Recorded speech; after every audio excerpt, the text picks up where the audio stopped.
Well, friends, it's about time that the year is over. That doesn't make sense. It is time for the 4th annual Pen Squee Awards. Their name is a remnant of when my channel was called something different and now no one will ever know what that was because it is dead. Where I reveal my 11 favorite games of the year and talk about them. All whilst I contemplate the meaninglessness and nature of the universe and why it is I shout into this gaping collective void of the internet at all. Fun!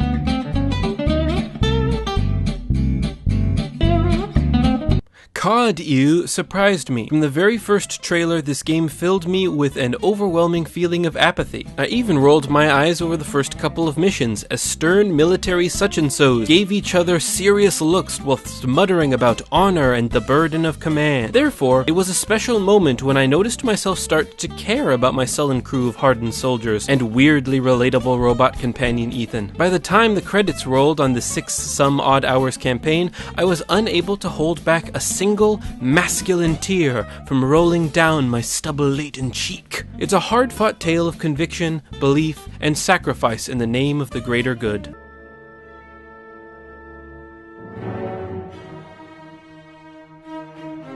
Speaking of hard-fought tales of conviction, belief, and sacrifice, may I present Battlefield 1, whereas COD highlights the need for personal sacrifice in the name of something bigger than any one person, Battlefield posits that sometimes the only greater good worth fighting for is the person fighting next to you. This game is gorgeous, this game is stirring, and this game lets you live out your fantasy of going full Desmond Doss by running into a frantic multiplayer meat grinder with only a package of bandages, a vial of adrenaline, and the will to help as many random internet people as possible before the darn British take over Objective Butter, which they never did.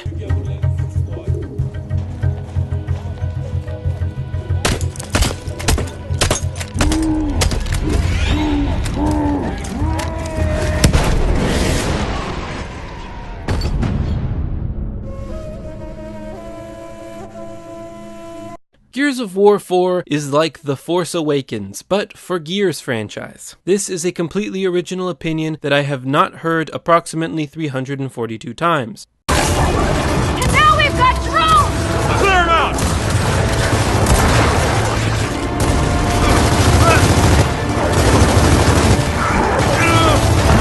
out! Know you've been a good friend, and that's in the thick and thin.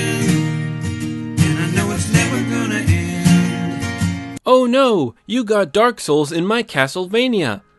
Much like a delicious almond butter and jelly sandwich, Salt and Sanctuary combines two things I love into one easy-to-pick-up package.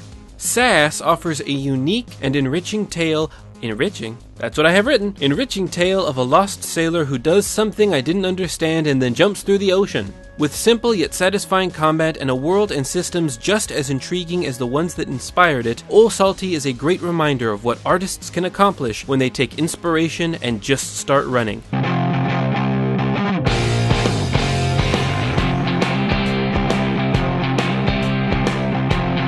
Titanfall 2 is a great example of how to craft a video game sequel. It rectifies every issue I had against the first Titanfall, offering both a stunningly well-designed and joyfully inventive campaign, an expanded multiplayer suite, plus the best down-the-sights shooter gameplay of this generation. Oh, Danny boy, the pipes are giant robots.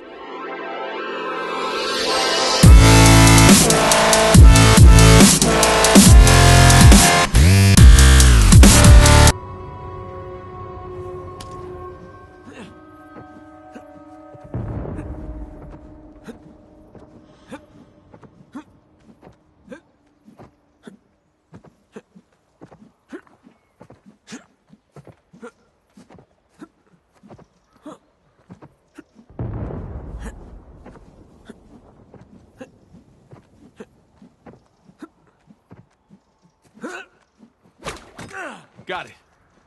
Whoa. Titan!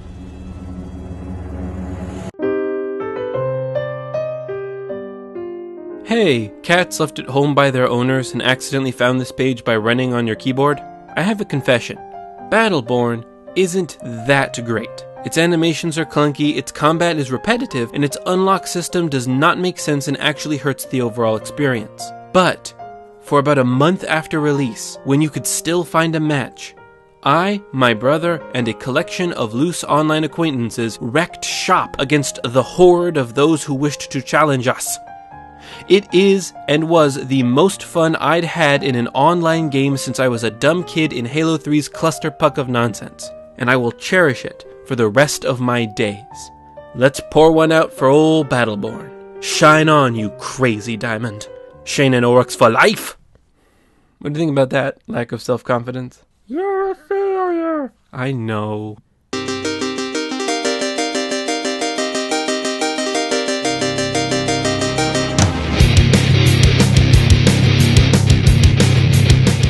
Doom 2016.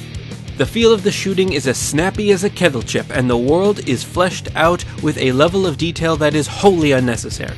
But what drives this dense, lengthy odyssey into the literal mouth of hell is Doom Guy himself. The eponymous Space Marine speaks volumes without ever uttering a single word. Who needs words when you have fists of iron and surprising amounts of moral integrity? Id's triumphant, blood-splattered return to form is an absolute delight from first punch to bitter end. 'Cause you've been a good friend.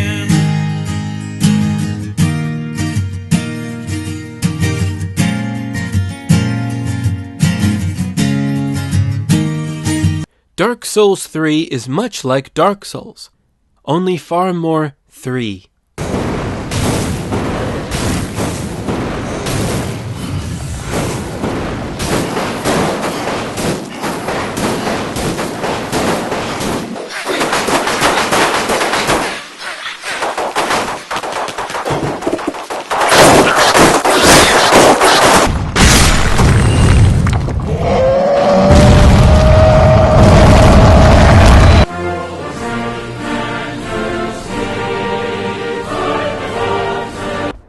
People will often call something that is beautiful stunning, but rarely is that such an accurate descriptor as for Inside, developer Playdead's paranoid masterpiece about something. That's the secret of Inside. I don't truly know what it's about. It's about a boy. It involves a corporation. But as far as what the boy wants and what the corporation's goals are, I still have no definitive answers. Even after mulling it over for months, I only have theories and emotions cobbled together out of sharp contrasted images and vague nonverbal scenes. And I believe that is the point, to think about it, to let it wash over your mind, creeping about wherever it pleases. It's technically impressive as well. Each animation is its own story. Every box moved and every ledge clambered, punctuated with unique animations that make every part of Inside's dark and foreboding world feel alive. On more than one occasion throughout my 5-hour journey, I stared at the background and listened to the quiet noise of a land grown hollow. Even with the force of my pursuers compelling me to keep moving forward, I just had to stop. I had to take it all in, a painting that moved. Inside is like a museum that's on fire. You're surrounded by beauty, but stay in one place too long and you'll be consumed.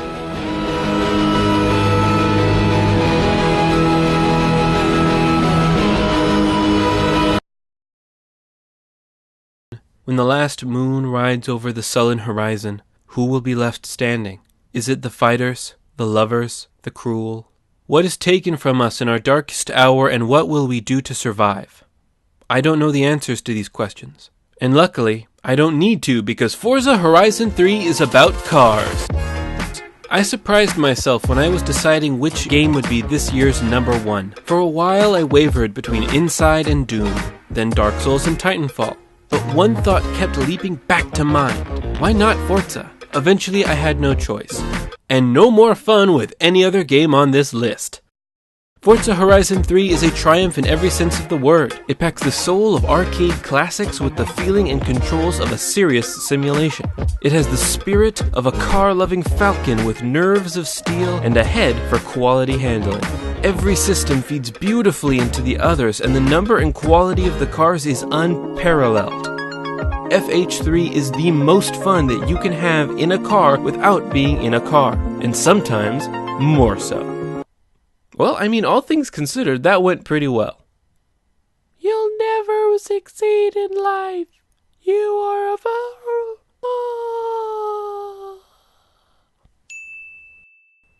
I don't need you anymore. And hey, may you have a wonderful life. Know you've been a good friend, and that's in the thick and thin.